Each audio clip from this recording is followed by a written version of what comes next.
YCP కార్యకర్తలపై కూటమి ప్రభుత్వం కావాలనే కేసులు పెట్టి వేధిస్తోందని మాజీ ఎమ్మెల్యే రాచమల్లు శివప్రసాద్ రెడ్డి అన్నారు. సూపర్ 6 హామీలను అమలు చేయలేక కూటమి నేతలు ప్రజలను తప్పుదో పట్టిస్తున్నారని మండిపడ్డారు. వైసీపీ అధినేత తీసుకునే నిర్ణయాన్ని స్వాగతిస్తున్నానని ప్రకటించారు. ప్రజాస్వామ్యబద్ధంగా ప్రశ్నించే అధికారం ప్రతి ఒక్కరికి ఉంటుందని, కూటమి వైఫల్యాలను తానే ప్రశ్నిస్తానని అన్నారు.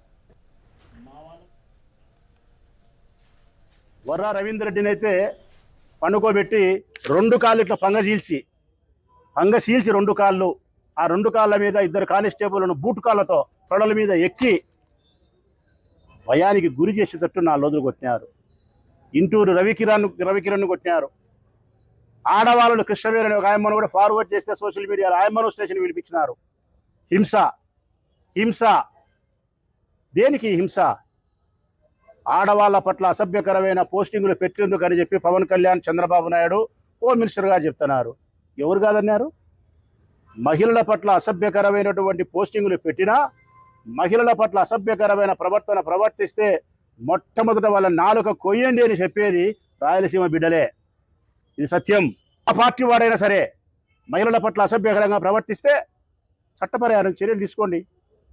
చట్ట ప్రకారం సోషల్ మీడియాలో ఒక పోస్టింగ్ పెడితే దానికి ఏ సెక్షన్ నమోదు చేయాలో ఆ సెక్షన్ నమోదు చేయండి. 41A నోటీస్ ఇవ్వాలంటే ఇవ్వండి, సబ్జెక్టులు పంపాలంటే పంపండి, బెయిల్ ఇవ్వాలంటే బెయిల్ ఇవ్వండి.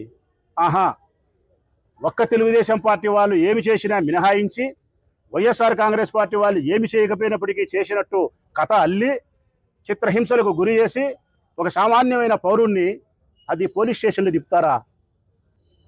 వర్రా రవీందర్ రెడ్డినైతే పండుకోబెట్టి 2 కాళ్ళు ఇట్లా పంగ